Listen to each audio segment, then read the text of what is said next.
is a blessing for us to be here to hear the word of Yahweh, to hear his voice speaking. Yahshua the Messiah, he came and he told us and he reminded us that what he is speaking, it is not his, but is Yahweh. And this is why we are here, whether it be this servant or another servant or whoever, in the name of Yahweh through the Ruach HaKodesh. We are to hearken to the words of Yahweh as we follow on in the footsteps of Yahshua the Messiah. We begin this message as we turn to Isaiah chapter 6. Isaiah being called out by Almighty Yahweh.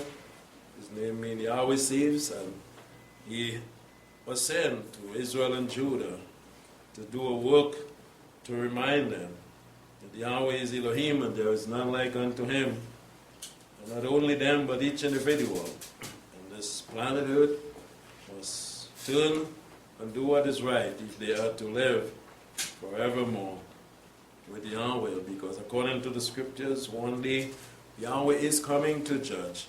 He's going to stop sin and lawlessness, and he's going to establish righteousness for eternity.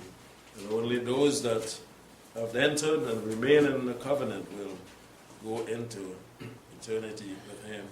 In Isaiah chapter 6, as I begin from verse 1.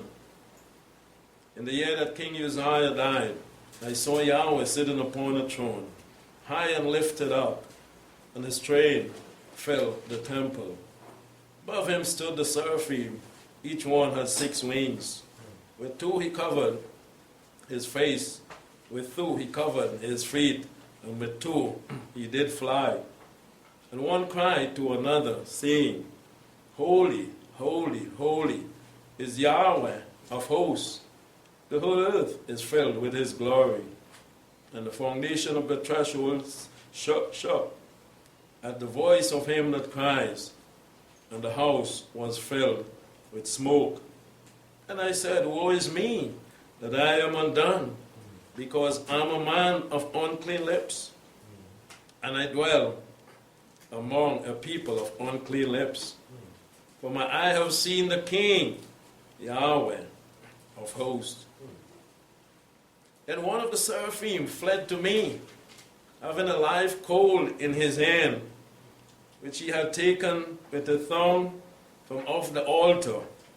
And he touched my mouth with it, and said, Lo, this has touched your lips, and your iniquity is taken away, and your sin forgiven. And I heard a voice of Yahweh saying, Who shall I send, and who will go for us? Then I said, Here am I, send me. And he said, Go and tell the people, Hearing you hear, but understand not, and seeing you see, but perceive not. Make the heart of the people fat, and make the eyes heavy, and shut their eyes lest they see with their eyes, and hear with their ears, and understand with their heart, and turn again, and be healed. Then I said, Yahweh, how long? And he answered, Until city be waste without inhabitants, and houses without man, and the land become utterly waste. And Yahweh has removed man far away, and the forsaken places are many in the middle of the land. And if there is yet a tent in it, it also shall in turn be taken up. And the terebinth and an oak whose stalk remains, when they are filled, so the holy seed is the stalk of it. What a wonderful and inspiring passage, chapter, with a lot to learn, more than we can fully comprehend in this time. But as the Ruach HaKodesh unfold what it is for us today, we can learn great lessons from this passage until Yahshua the Messiah comes and reveal more unto us from the words of Almighty Yahweh. But we have our inspiring message that Isaiah is saying that he saw. And he saw it in a certain time. He said in the very said year when Uzziah died, he saw in a vision Yahweh sitting on his throne. Why did he mention the year that Uzziah died? And this had to be very significant. And when we look at the man Uzziah, who was king in Israel, and the time that he passed, and his life, we will understand a little more why he had mentioned it was in that year when Uzziah died that he was shown in a vision Yahweh sitting on his throne high and lifted up, and his train filled the temple. Why has he included the train? Why has he included it filling the temple? We know that back then, the royal people, especially the kings, they would wear their royal suit, and they will have that train, just like we see the brides still have today. Most of the times, they have this long train. As they walk, it is behind of them. But with Yahweh, he saw it a little different. He saw the train filling the temple, the longest that he have ever seen in his lifetime. And this represents what? And then the king, in those days, the king would have such a train to show that they are the authority. You cannot move without. And this is why we see that today, worn by the bride. And sometimes we just take it for granted and we say, well, wow, look at how long, they're very rich. But what it had represented back then is that this individual is royal. This individual has a lot of authority. The longer the train is, the more authority that they carry. And it tells that they are being served. Another point. The king was always to be served. Sitting on his throne, he commands. Because when you are wearing such a train, can you move around and walk? We see even the bride has the chief bridemaid, I think she's called, and she has to be holding this. Or else what can happen to the bride? She can stumble and fall and hurt herself. Because on that day it is said to you, this is your day. And I remember at our wedding, this is what the elder said to us. He said, Theo, this is your day. You and your wife, this day is for you all. And this is what it represents. She isn't doing anything on that day. Everything is being done for the bride. And it came back from then, the king sitting on his throne with his train. Everything is being done for him. He sits there and he commands, do this, go here, bring this, everything. And think about Isaiah seeing this. He couldn't miss it. He had to mention it. That this is what I see. It filled the temple. It represents the authority that Yahweh has. Yahweh has the authority. He's sitting on his throne and things are being done because of his authority. He speaks here also about the seraphim, and they are the servants of Almighty Yahweh. They are doing for Almighty Yahweh. And this is why his train can fill the temple. You don't have to move. You have these that move like fire. Fire moves with them when they move.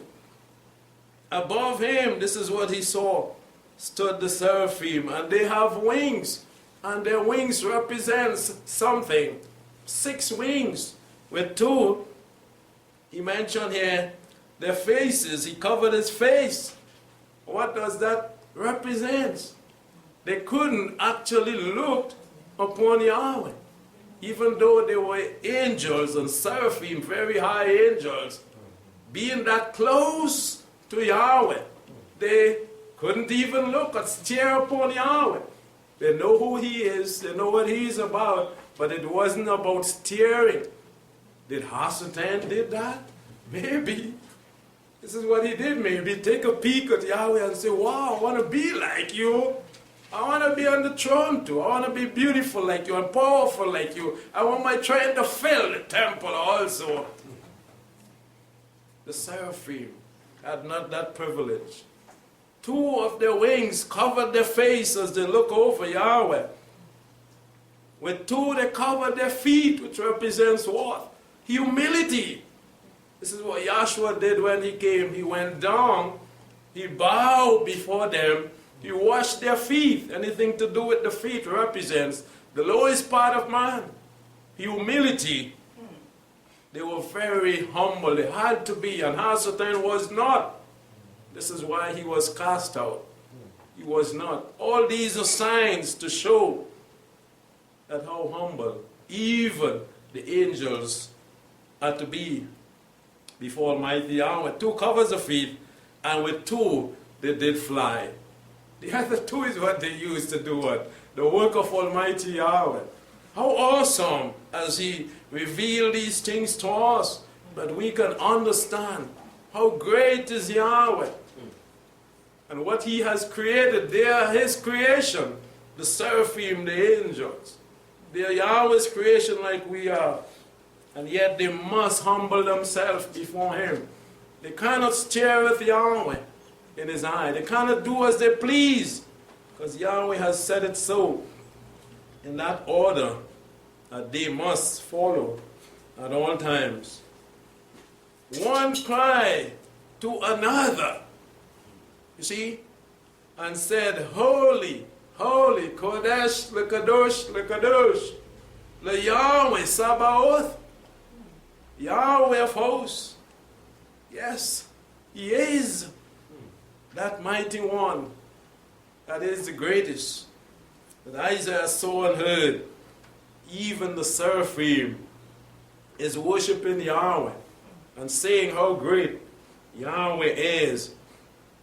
The whole earth is full of his glory. What does he mean? Is the whole earth worshiping Yahweh? No.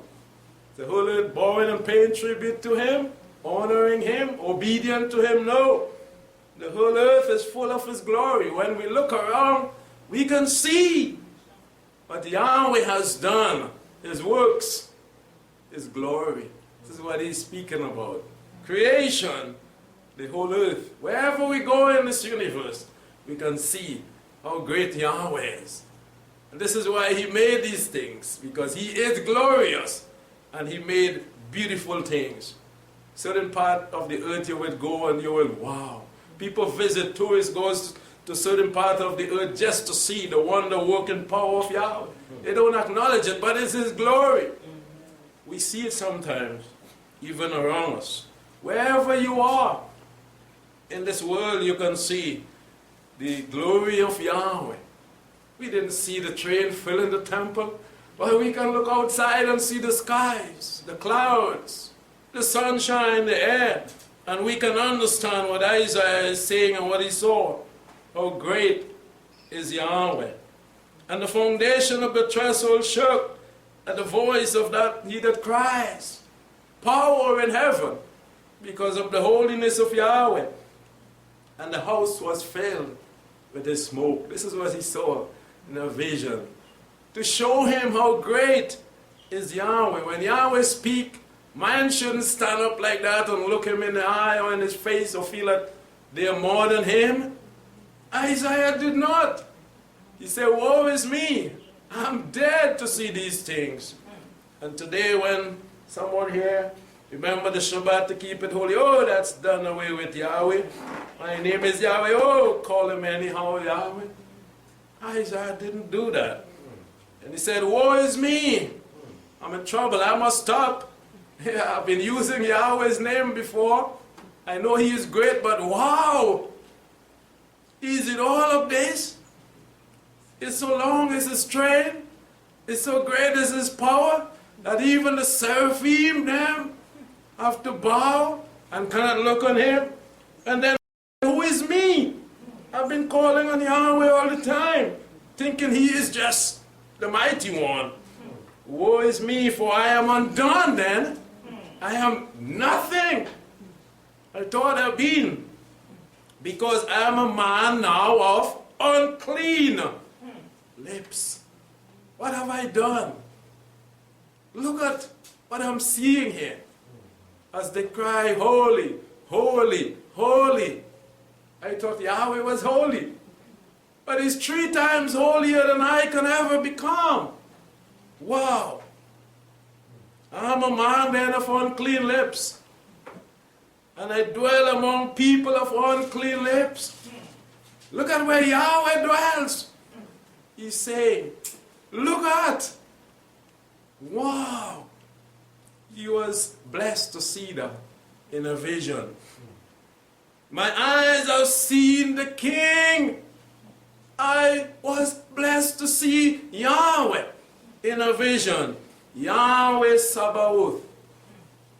Yes, because he saw not just Yahweh, but he saw the ministers of Yahweh. Those who fly swiftly like fire across the universe to perform their duty for Yahweh. I saw Yahweh of hosts. And he said, wow, what a thing. One of the seraphim fled to me then. Why? Why was Isaiah chosen? And why Isaiah was the one to see this? Isaiah was a special individual. And he was called by Yahweh. And he's being shown that. And so the seraphim fled to him, having a live coal, which represents a burning coal. You take a coal out of the fire, and the coal is red. It is live, it is burning. If it touches you, you're going to be burned. Scorched. Maybe. And so this is what Isaiah is speaking of. He took that live coal in his hand, which he taken with the thong from the altar, burning there on the altar. And he touched my mouth with it. This is what he saw was done to him. He touched his mouth. Why was his mouth touched and his lips? Because Isaiah had a work to do for Almighty Yahweh. Isaiah had to go forth with what? He had to go forth with the word of Almighty Yahweh. Use his tongue to spread the good news, to tell others, like we read here, what he saw and what we must do, which he had taken from the thong with the altar, off the altar, and he touched my mouth with it and said, lo, this has touched your lips, and your iniquity is taken away and your sin forgiven. First of all, Isaiah had to be cleansed. Because why? Isaiah acknowledged here, we see before, that he is a man of unclean lips. Isaiah acknowledged before that he has iniquity. He was a man with sin in his life. And so Yahweh had to cleanse Isaiah. Yahweh did this with the coal from the altar. And Yahweh cleansed his lips as he go forth with the word of Almighty Yahweh. He touched my lips, and your iniquity is taken away, and your sin forgiven. And I heard the voice of Yahweh now saying, Yahweh spoke at this point, who shall I send, and who will go for us? Yahweh is asking, who shall I send, and who will go for us to do this work that is to be done on earth? Before the seraphim answered Isaiah, being inspired by what he saw, being a man with that desire in his heart, this is why he was chosen to see that vision. Isaiah rise up and he said, here am I. He said, here am I. Send me. I want to be the one. I can do it because I'm filled with zeal at this point for Yahweh. He said to him, go. Okay, you go and tell the people carry the message for the people. Hearing you hear, but understand not. Israel heard from the mount Yahweh's voice. Did they truly understand? In the time of Moses, it doesn't seem so. They are not understanding what Yahweh is saying. Tell them, seeing you see, but you perceive not. They have seen Yahshua the Messiah came and born with their very eyes. Up to today, some of them don't accept him as the Messiah. Make the heart of the people fat and make their ears heavy. Yes, and they are very proud people. We are Jews. We are the children of Abraham. They take the word of Yahweh. And this is what they does with it. They make their heart proud and fat. Pride has taken over them. And it caused their ears to be heavy so that they cannot hear. So sad, like the fat full up all over, even the ears.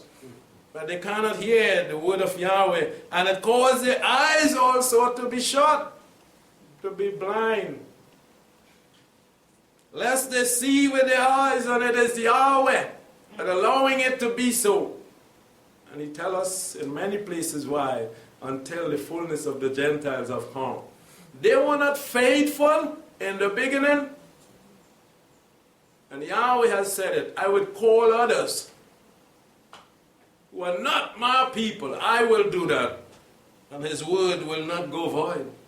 So he caused their eyes to be darkened, and their ears to be heavy, until others will come and hear and believe what Isaiah is saying, what he saw. Yahweh, not Adonai. Isaiah is saying to them, it is Yahweh, not Lord and God. I saw Yahweh. Could LID be like that? Of a train filling the temple? Of seraphim like that? That cannot look. People make idols and they're staring the idol so, and the idol cannot. Look at them. Isaiah saw these that couldn't stare Yahweh in his eye. Lest their eyes see and their ears hear and understand with their hearts. It is until a time in Yahweh's blueprint, in his time and season, and turn again and be healed. How long has he been saying to them to turn? They would not. They would not. So he has a time and a season for that. And he sent Isaiah there. And even though Isaiah was sent, where are they today? Did they listen to him? This is the words that are being fulfilled. Did they hearken to Isaiah? Did they turn? Did they repent like Isaiah of their sins and iniquity? Was that call able to touch their tongue, to touch their heart, to touch their mind? No, not yet. And this is what is prophesied here. And turn and did to shove and be healed. Then I said, Yahweh, how long? I'm going to be preaching, but how long is it going to be for them to do that? Why then am I going? How long must we? We sometimes say the same. Every day we're going forth telling people all over, witnessing to them, but they are not. They are not turning. How long, he said? And he answered, until cities be waste without inhabitants. Yes, we are seeing it. We have seen it. We have heard of it. Even in Israel, they had to run from their homes and do what? Cannot live in their house for too long. More in bunkers. And the house, beautiful house on top, most time empty. Isn't these words true? Until such time, Isaiah, you will see it until the city is waste, when the bomb is boom, when they hear the siren, the place clean. Everybody run for shelter. Until such time, when the city wastes without inhabitants and the houses without man. It is happening in Israel. And spiritually, it is happening in the world today. Where are the men? in Yahweh. Holding up the lamp, the Torah, the law of Yahweh, it is not. Until houses be without man and the land become utterly waste. Physically we see it in Israel, and spiritually we are seeing it. We are the people, we ask ourselves many times, the true worshippers who are worshiping Yahweh in spirit and in truth, cannot be found. And Yahweh has removed man far away. And this is what we see, away from Yahweh, away from the truth. I was witnessing to a lady this week, and this is what I said to her. I said, man have wandered so far from Yahweh. It is a shame. And believe that because they belong to a religion, they are close to Him, not knowing the furthest from Him. They have wandered so far away. Man have moved away from Yahweh, and the forsaken place are many in the middle of the land. So many empty spaces where true worship should be. And there is no true worship. If there is yet a tent in it, it also shall in turn be eaten up. And we have seen it. Many come to Yahweh and say, well, I'm going to put a tent. I'm going to strengthen my stake. Me and my family, we will worship Yahweh. And even that, we don't see anymore. They have turned back. They have broken up those tents. They have pulled up those stakes themselves and say, we are out of here. If there is yet a tent in it, it also shall be turned and eaten up. And we see that where people should be coming to flood the house of Almighty Yahweh, they are moving away. And even though you are small, a small portion, this is what it represents also, a small portion, we cannot find it strong and remaining. It has been weakened because they are pulling up those stakes and they are going away. Yeshua said that few are they that shall make it, enter into the narrow way and reach the kingdom of Yahweh. But many will turn away from the path. Let us continue on, even though we are a small people. We just as a tenth, 1/10 of the amount that should be. And most times it's like that. People come and they pluck up. They move their tent and they're gone away from Almighty Yahweh. Let us always be faithful, no matter if we are few. Yeshua said, fear not, little flock. It is your Father's good pleasure to give you a home in His kingdom. Abraham worshiped Yahweh. He and his family. Noah did the same. Lot did the same. Many of them took their family and they worshiped Yahweh. They were not looking for a multitude to keep the commandments of Yahweh. But the few did what was right in the eyes of Almighty Yahweh. Let us continue on, no matter who come and who go. Be faithful. Don't pluck up tent. No, don't pull up stake and move. But remain faithful on this path until the end. Uzziah, yes, who was he? In Second Chronicles, we see that this was a king, and he began his reign a very young man. He was faithful. He did what was right in the sight of Almighty Yahweh. But then he faltered. He fell short of his calling. And we have him here mentioned as an example, as we will see. 2 Chronicles 26, verse 1. And all the people of Judah took Uzziah, who was 16 years old, and made him king in the place of his father, Amaziah. We see how young was this king. He was a teenager when he took up the throne to rule in Judah. And also in verse 16, we see, speaking a little more of him, we look at verse 4 before we go to 16. And he did that which was right in the eyes of Yahweh, according to all that his father Amaziah had done. And he set himself to seek Elohim in the days of Zechariah, who had understanding in the vision of Elohim. And as long as he sought Yahweh, Elohim made him to prosper. You must know that. As long as he sought Yahweh, he was blessed, as we heard last Shabbat. Spiritually blessed. He was prospering as long as he sought Yahweh. But something had happened in his life that was not pleasing to Yahweh. In verse 16, but when he had become strong, his heart was lifted up, so that he did corruptly and had trespassed against Yahweh his Elohim. For he went into the temple of Yahweh to burn incense upon the altar of incense. It was not his place. But authority went to his head, as so many does today. Authority went into Uzziah's head.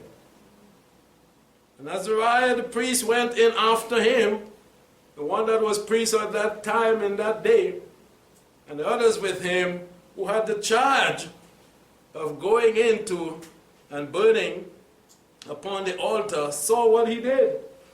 And he went after him, and with him 80 priests of Yahweh. He called all the priests of Yahweh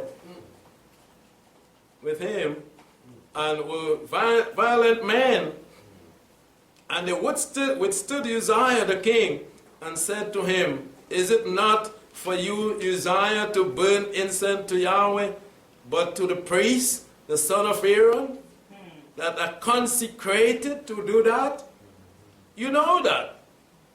Go out from the sanctuary, for you have trespassed. Neither shall it be for your honor before Yahweh, from Yahweh your Elohim. Who has that authority today from Almighty Yahweh? Who can do that? Who can stand up? As the scripture tells us, who can stand up to shut the door? And even though Uzziah was a king, these priests came together and they stood up against him and said, you have done wrong. Yes. People are afraid of men like themselves today. These priests were not. With the power of Yahweh behind and with them, they approach him and they throw him out. They said, this is not your place. Look at your throne over there. You shouldn't be leaving your throne. How you reach here with that train? Well, then maybe you didn't have one. What has happened to you? Took it out to reach here? You should be sitting there. And so they did. They throw him out of the sanctuary. This is not your place. And so many sit on that throne today and they're playing that they can do this and do that out of their place. No. You cannot displease Almighty Yahweh and have the whole congregation follow you. The congregation have the right, if you goes wrong, they remain doing what is right. They have the right to hold you and put you out, according to the word of Almighty Yahweh. And they did so. Then, let's look carefully. Uzziah was angry. He will be, because he is what? Man, flesh and blood. You wouldn't like that. You elder, somebody come and tell you you do wrong and you have to come down from that podium. You wouldn't like that. But would Yahweh be pleased? Is Yahweh a respecter of person? So I was angry of what they've done. I am the king, what happened to all you? And he had a censer in his hand to burn incense. This is what he was doing. And while he was angry with the priest, the leprosy broke forth in his forehead before the priest in the house of Yahweh beside the altar of incense. Who was Yahweh pleased with? People are afraid to do what is right, afraid to speak up. If you do what is right, If you speak up against wrong, wouldn't Yahweh be pleased with you, no matter who? No matter who you are saying to it, if you are doing what is right, saying what is right, Yahweh is with you. He is no respecter of person, and he will be pleased with you. People who are in authority love to shut up people who are not under, who does not have the authority that they have. But Yahweh, we see, Isaiah is saying, is the supreme one. Holy, holy, holy. Anyone that would do what Yahweh says has authority from Almighty Yahweh to execute righteousness. Don't be afraid, because it is here with him. And so they threw him out. He became angry. And who was he actually angry with? With Yahweh. Because what they were saying to him came from who? They didn't know about that. Yahweh gave the priest the instruction, it is you and you alone, no matter who, to burn incense upon this altar. Whether king or prince or priest or whoever, you and you alone I give this charge. And you must see to uphold that. And they did that. The king was angry, maybe seeking to destroy them too. Everything is not written. Yeah. Yahweh saw what he was about, and Yahweh strike him with leprosy. In the year that Uzziah died, now we can see how significant was this time. What is the message that Yahweh is sending out to all his people across the globe? I remain. I am the great I am. Whoever you are, I may have set you up to, but if you turn like Uzziah, I remain the great I am. And anyone that do what is right remains with me. And Azariah, the chief priest, and all the priests look upon him, and behold, he was leprous in his forehead. And they thrust him out quickly. Once again, you cannot be here. Yahweh says, no unclean can be in his sanctuary. Try it out. Who is doing it? Yahweh is doing it. He's making it more possible for you. Giving you the power now and the freedom, because look at what is there. You cannot have this in here. Cast it out quickly from here. And he also himself hurried to go out because Yahweh had struck him. You see, the judgment of Yahweh came down upon him. He started off well, but he fell short. And Uzziah the king was a leper to the day of his death. The year Uzziah died. And many times we've been reading it and maybe not fully comprehend what Yahweh is saying, what message he has. Remember that year when Uzziah died, how things were? Until the day of his death, and dwelt in a separate house, being a leper. Who did it? You're king. You have a long train. Yeah, you feel yourself to be it. The greatest among men you feel you are.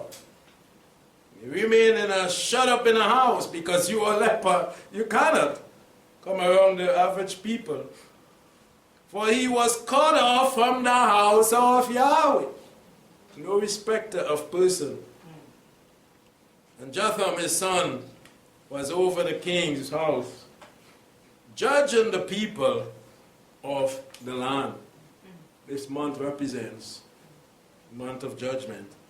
And Yahweh did judge Uzziah for doing wrong. And he allowed his son to come to judge the people at that time. Uzziah suffered great loss.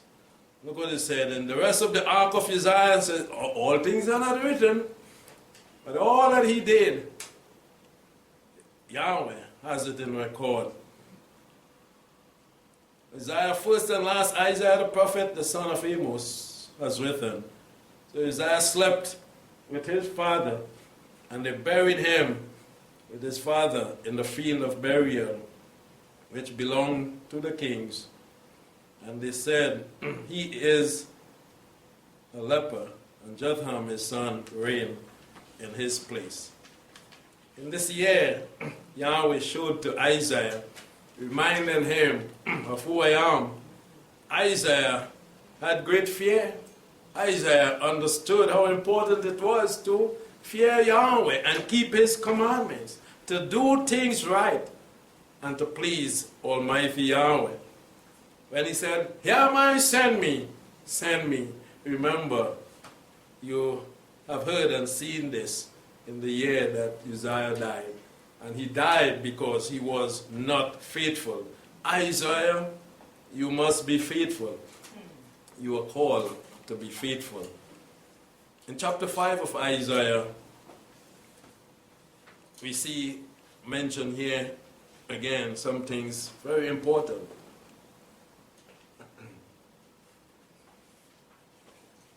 Let me sing of my well-beloved, a song of my beloved touching the vineyard.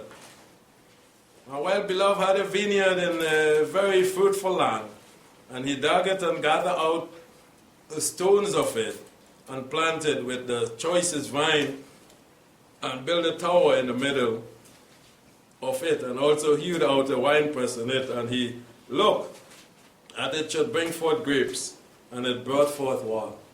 Wild grapes. We can insert Israel here. We can insert Judah here. We can insert whoever, or even ourselves here. Yahweh had placed us to do what? To bring forth good, Uzziah. To bring forth good. And what he saw many times, we have brought forth wild grapes.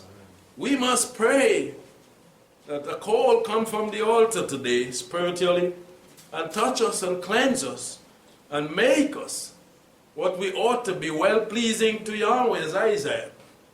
And now, inhabitants of Jerusalem and men of Judah, judge, even in this month, before Yahweh. We must judge ourselves, I pray you, between me and my vineyard. Let us look and see, and always be reminded that Yahweh is the greatest. Judge, yeah, we can do that. And who we would see on top of all things, and the greatest of all, Yahweh. What God could have been done more to my vineyard that I have not done in it?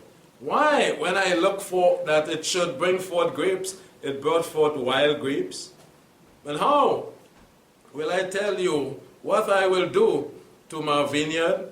I will take away the hedge of it, and it shall be eaten up. Just as we read in chapter 6. Are we not seeing that Yahweh have said it and is saying it again, that this is what he would do to Israel? He has removed the hedge, the protection from them, and they are going to be eaten up. Because why? They are not in their hearts willing to bring forth the fruits that they should be. I will break down the walls of it. The enemy is inside of Israel, attacking them from inside their very land. Within the walls, they have broken down the walls and come and build up whatever they desire to build, even in Jerusalem. And it shall be trodden down. Look at here. And I will lay it waste. What is he speaking of? Yes, Israel.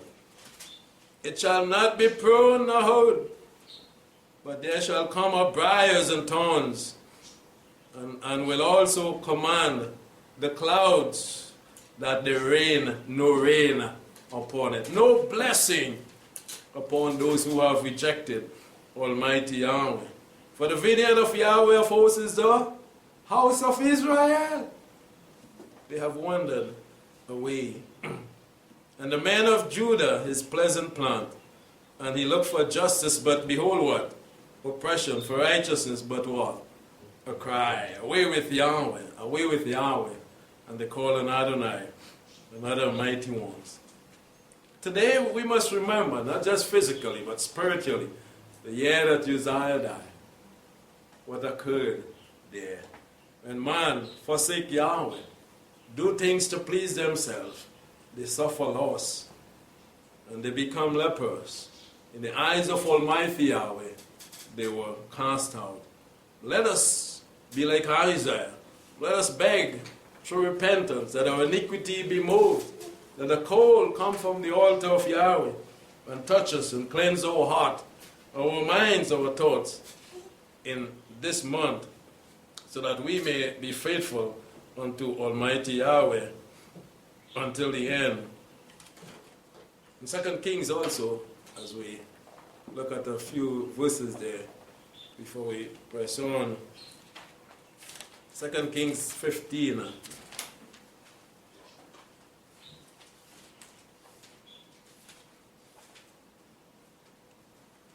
In the 27th year of Jehoram, or Jeroboam, king of Israel, Azariah, son of Amaziah, king of Judah, began to reign. So we see here that Uzziah's name was also Azariah. He began to reign. He was 16 when he began to reign. And he reigned 52 years in Jerusalem. And his mother's name was Yekoliah of Jerusalem. And he did that which was right in the eyes of Yahweh, according to all that his father, Amaziah, had done. Yes, he started up doing what was right in the eyes of Yahweh. Verse 4, however, the high places were not taken away. The people still sacrificed and burned incense in the high places. And Yahweh afflicted the king, you see, so that he was a leper. It is recorded here also. The same Uzziah, called Azariah. Right, so, yes, Yahweh afflicted him with leprosy to the day of his death and dwelt in a separate house, just as we read in Chronicles there. And Jotham, the king's son, was over the household, judging the people of the land. Now, the rest of the ark of Azariah, and all that he did, are they not written in the book of the Chronicles of the kings of Judah? And Azariah, or Uzziah, slept with his father, and they buried him with his father in the city of David. And Jotham, his son, reigned. All right, so there's a accompanying passage showing clearly what this man, this king, was about, and was not pleasing all the way to Almighty Yahweh. In Psalms 91, we are reminded that, or Psalms 9 rather, that authority above all is Almighty Yahweh. He's the one that sets up, and he's the one that takes down. And whoever is in certain position must always remember there is one that is higher than they can ever be, and this is what Isaiah spoke of in Isaiah 6. Holy, holy, holy, 3 times, holier than man can ever attain to.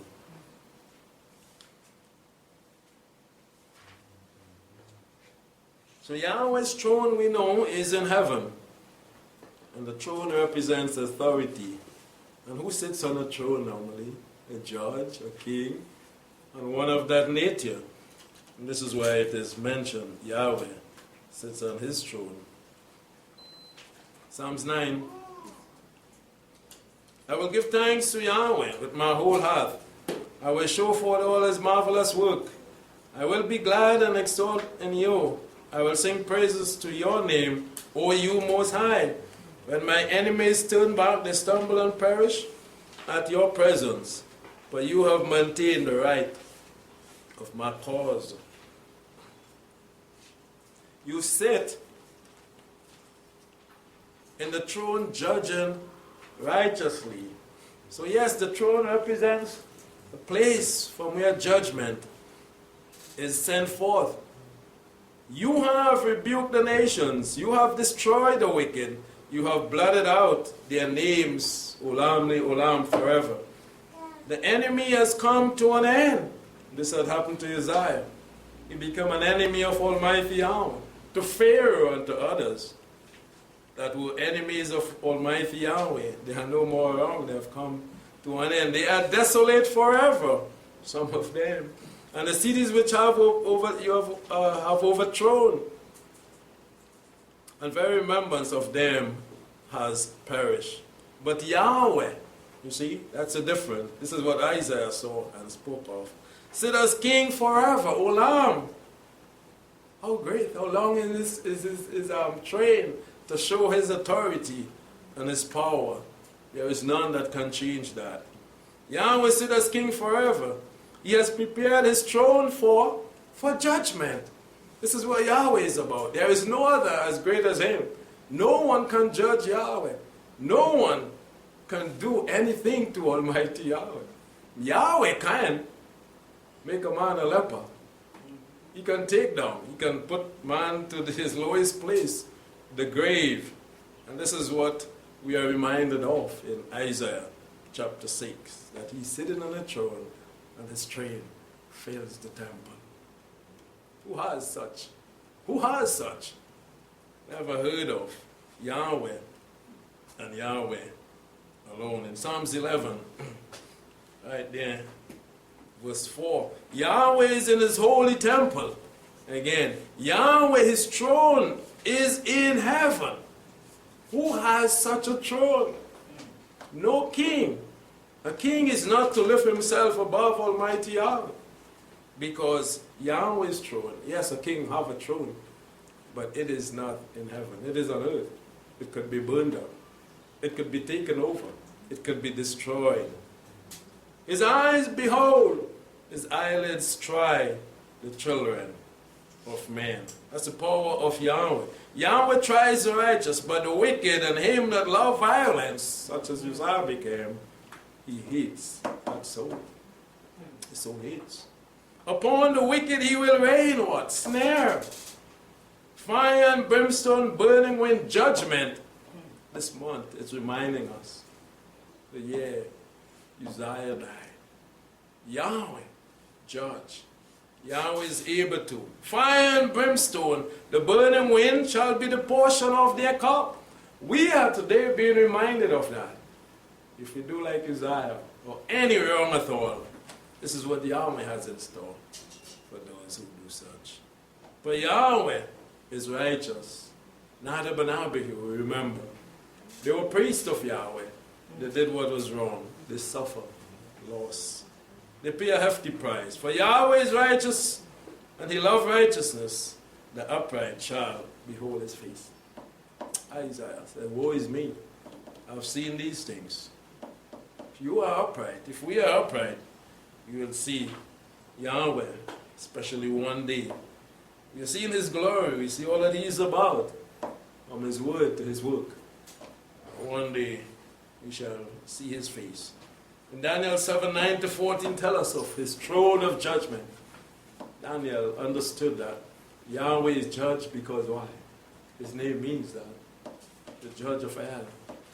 Daniel, and he spoke highly and heavily upon the judgment of Yahweh that is going to come down. Not only in his time upon Nebuchadnezzar and kings, but even until the end. He mentioned a lot about what is going to take place.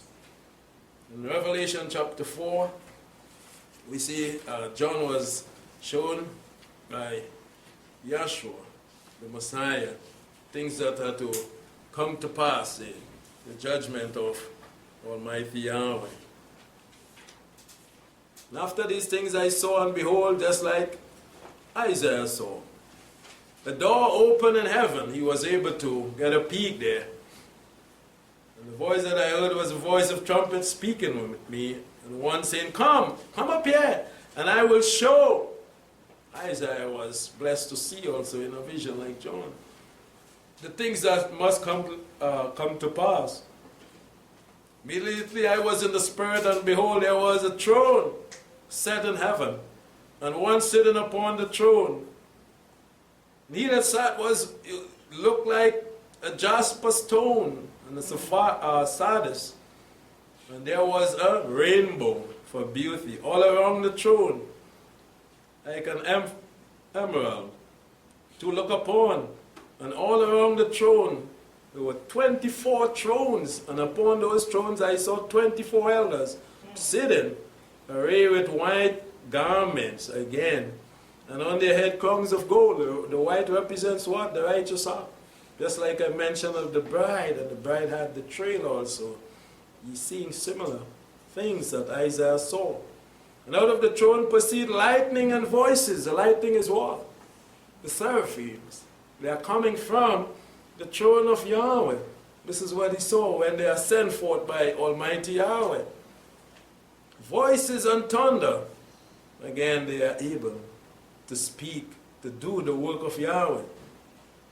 There were 7 lamps of fire. Again, the menorah, very permanent and present, burning before the throne, which represents the Torah, which are the 7 spirits of Elohim. And before the throne, as it were, the sea of glass, like crystal, in the middle of the throne. And all around the throne, 4 living creatures, full of eyes, before and behind. Again, the seraphim didn't saw any different vision of the throne of Yahweh in heaven. The first creature was like a lion, and the second was like a calf, and the third is a face of man, and the fourth creature was like a flying eagle. And so he went on to tell us of them. Their eyes were full of eyes all around and within, and they have no rest, day nor night. And what are they doing?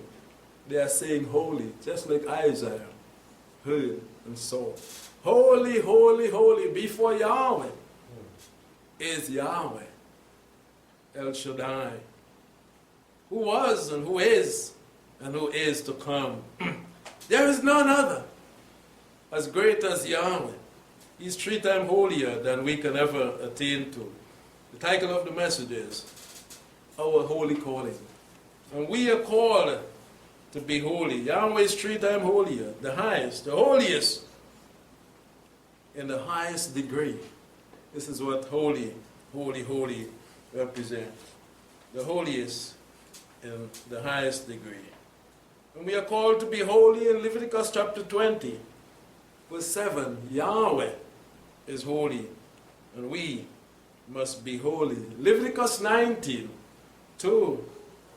Yahweh is, it is mentioned in the Torah, and we are called to be holy as Almighty Yahweh. And we close in 1 Peter, as Peter tells us. Who are we, and how must we be? 1 Peter 1. May we strive to be holy unto Yahweh.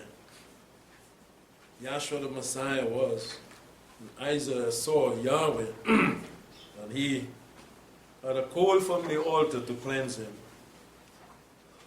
1 Peter 1 and verse 15.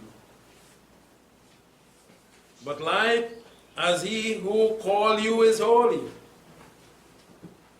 you yourself also be holy in all manner of living, in every aspect of our lives. We are called to be holy. Because it is written, you shall be holy, for I am holy. We are called. The Sabbath is holy. Today is holy. There are annual Shabbats that are holy also. And on those days we are called to show Yahweh that we are holy as we show respect to Him and to the Sabbath and to His commandments. Let us remember that. He has given us these days to show how holy we are, because we should be able to identify with these days, these holy days, because we are a holy people. May we continue on to show respect, to honor Him, to show Him that we are striving to be holy like He is, especially in this month, so that we may escape His judgment that is soon to come one day. May Yahweh bless us as we continue faithful on this path until the end, striving for righteousness, for holiness, and for peace. Shalom.